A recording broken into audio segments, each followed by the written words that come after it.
بسم الله الرحمن الرحیم. السلام علیکم ورحمۃ الله وبرکاتہ. قدرمنو، محمد علی جوهر د رزلټ ټي وي تر طرف نه تاسو په درنه خدمت کې حاضر دی.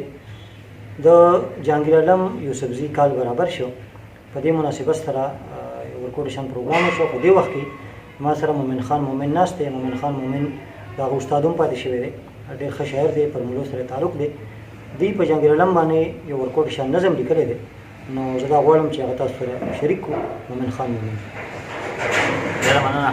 الله تعالی دې هغه د آخرت خوشحالۍ ورکړي او نظم دی چې جهانګیر نه مري، چې مقصد یې د پښتو ژبې خدمت و، چې مقصد یې د پښتو ژبې خدمت و، چې مین د پښتنو په ثقافت و، او چې ولاړ په نن غیرت لکه د غر و، پر زړو کې ښکارا لکه د انور و، او چې د ننګ او د پښتو په لار روان و، نر سپایي د قافلې د باچاخان و، نر پښتون و میلمه دوست و حجره پال و، نر پښتون و میلمه دوست و حجره پال و، د دې کل د شاه زلمو لره مثال و، هم شاعر و هم تکړه نثرنګار و، هم شاعر و هم تکړه نثرنګار و، د پښتو خدمت ته هر وخت تیار و، او ښکلي ښکلي یې لیکلي کتابونه، هر کتاب کې یې د ستړي ژوند نظمونه، هر کلام یې د ستړي ژوند کیسه وه، هر کلام کې یې د ستړي ژوند کیسه وه، دا په دې چې ژوند یې لویه حادثه وه،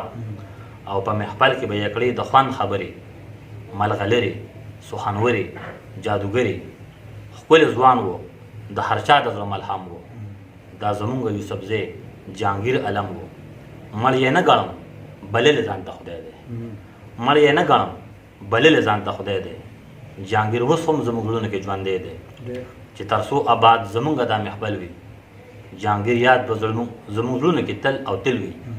مومن خانه څوک په سمري څوک په سمري، مومن خانه څوک په سمري څوک په سمري، خو جهانګیر نه مري، جهانګیر نه مري، جهانګیر نه مري.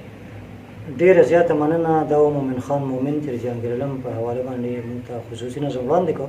ستاسو یو جهان مننه.